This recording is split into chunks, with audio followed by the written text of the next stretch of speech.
તો સૌથી પહેલાં હું તમને રૂમ ટૂર આપી દઉં. આગ્રામાં અમે મેપલ ગ્રાન્ડ હોટલમાં ઉતર્યા હતા. 3 સ્ટાર હોટલ હતી અને બહુ સરસ હતી. તો અહીંયાથી એન્ટર થઈએ એટલે અહીંયા શૂ પહેરવા માટે અથવા તો સામાન મૂકી શકાય એવી જગ્યા હતી. ત્યારબાદ આ બાજુ લેફ્ટ સાઈડમાં વોશરૂમ હતો. વોશરૂમ એ એકદમ ક્લીન અને સરસ હતો. પછી વોશરૂમથી અંદર આવીએ એટલે અહીંયા મિરર હતો આખો મોટો આવી રીતનો. પછી ત્યાંથી અંદર જઈએ એટલે ડબલ બેડ હતો. તો જે 3 સ્ટાર હોટલમાં જે બધી સુવિધા હોય એ બધું જ હતું. અહીંયા ટીવી યુનિટ હતું. ત્યારબાદ આ બાજુ કેટલ છે અને ટી કોફી માટેના જે બેગ્સ આવે છે એ હતો અને પાણી માટેની તે પાણીનું હતું, પીવાનું પાણી ને બધી વ્યવસ્થા જે હોય એ, અને ટોયલેટરીને એ પણ આપ્યું હતું. પછી અહીંયા બહારની બાજુ આ ગાર્ડન વ્યૂ હતો અમારા હોટલની બાજુથી. તો બહુ સરસ હતી હોટલ. ટેબલ છે. અમે 3 રૂમ રાખ્યા છે. તો એકમાં અમે લોકો, એકમાં મારા જેઠ અને એ લોકો, અને એકમાં છોકરાઓને બા છે. પછી અહીંયાથી અમારી તાજમહેલની જર્ની ચાલુ થાય છે.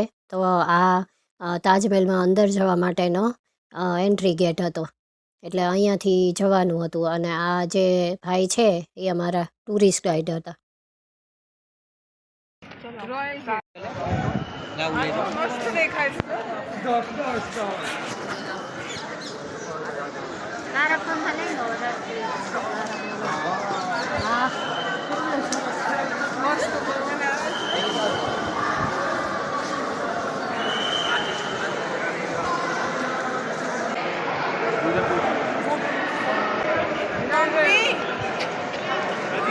તો અહીંયા અમે જો તાજમહેલમાં એન્ટર થઈ ગયા છે. અને તમે પણ જુઓ અહીંયા એટલું સરસ હતું ને, એટલું સરસ કે આમાં છે ને વિડીયોમાં તો એટલું સરસ નથી ઓલું થતું, દેખાતું નથી બરાબર.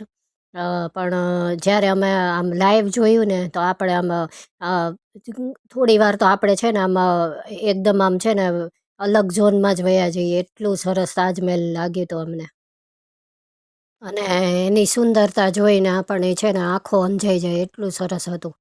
આમ બહારથી પણ અને અંદર પણ એટલું જ સરસ છે. બહુ મસ્ત, બહુ મજા આવે. કેવું છે તાજમહેલ? કેવો છે? બહુ જ સરસ. મમ્મી તમને કેવું લાગ્યું? બહુ સરસ. બહુ સરસ છે. બહુ સરસ. દીકુ બહુ મસ્ત. મસ્ત છે ને.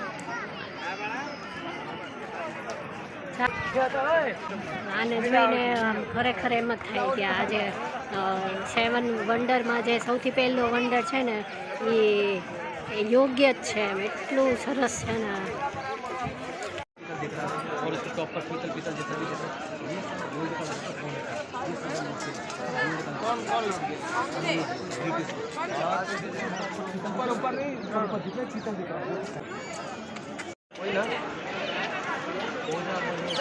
नहीं वो तो अलग है, वो दिख रहा है उसको, वो है ब्लैक कार्ड, वो सिक्योरिटी रूम है, जैसे ये सिक्योरिटी रूम बनवाते थे शाहजहाँ पहले काला ताजमहल। ये बनने के बाद जो मैंने आपको बताया था वो टाइम पे इसमें 4 करोड़ खर्चे हुए, 4 करोड़ उसमें होता है, इसलिए औरंगजेब ने वहाँ पे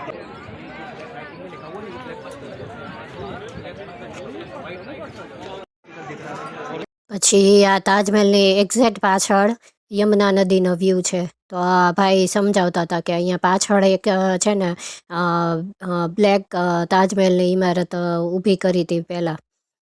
એને એ દેખાય છે અને આ યમુના નદી દેખાય છે. તો તમે પણ દર્શન કરી લેજો યમુના નદીના.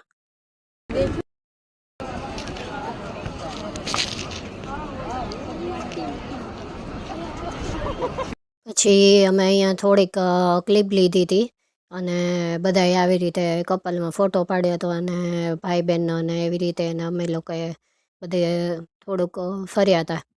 તો લગભગ 3 થી 4 કલાક જેટલો સમય લાગ્યો હતો અમારે આખો તાજમહેલ જોવામાં.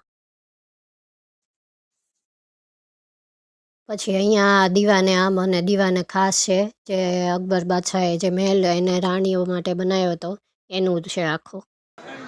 स्पेशली 2 जगह है, फतेहपुर और सीकरी। सीकरी एक पुराना गांव जो इस किले के पीछे बना हुआ है। पहले ये पूरा इलाका सीकरी के नाम से जाना जाता था, क्योंकि यहाँ पर जो लोग रहते थे वो सिकरवार कम्युनिटी से बिलोंग करते थे। जो साइड में दीवाने यहाँ पर जनता की फरियादें सुनी जाती थी और जो दोषी होता था उसको सजाएं मौत दी जाती थी। लेकिन इस बिल्डिंग के अंदर बादशाह अकबर अपने नवरत्न के साथ में खास मीटिंग के करते थे, secret meeting with the 9 minister. ये बिल्डिंग बाहर से आपको दिखाई देगी लुकिंग लाइक अ डबल स्टोरी, लेकिन इनसाइड से आपको दिखाई देगी ओनली सिंगल स्टोरी। एक ही सीलिंग है, डबल नहीं है। इस बिल्डिंग के अंदर एक ही पिलर बना हुआ है, वो पिलर भी 1 पीस के अंदर बना हुआ है विदाउट एनी जॉइंट। उसी पिलर के ऊपर सारे धर्मों के सिंबल आज भी बने हुए 3 लाइन।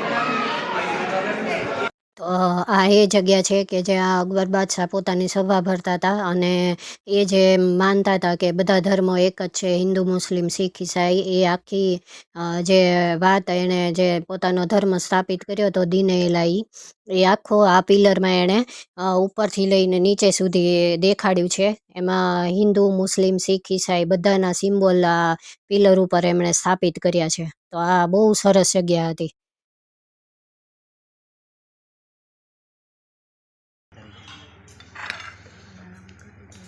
Hello hello. પછી અહીંયા થોડા ફોટોઝ અમે તાજમહેલમાં ક્લિક કર્યા હતા, એ મૂકું છું. Hello, good morning. તો આજે નાસ્તામાં છે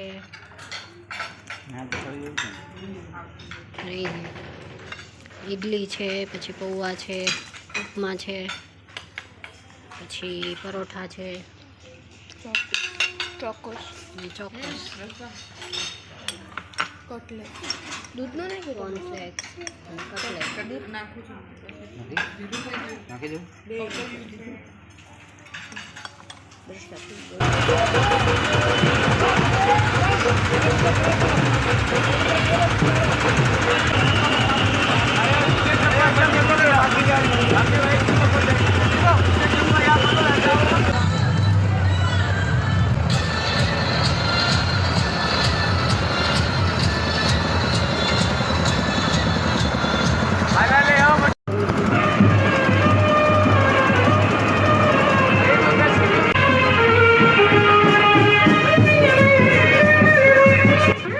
આજનો બ્લોગ અહીંયા તે પૂરો કરું છું અને આગળની યાત્રા આગળના બ્લોગમાં દેખાડીશ. તો તમને જો પસંદ આવ્યો હોય તો એક લાઇક આપી દેજો અને મારી ચેનલને સબસ્ક્રાઈબ કરજો. Thank you. જય શ્રી કૃષ્ણ.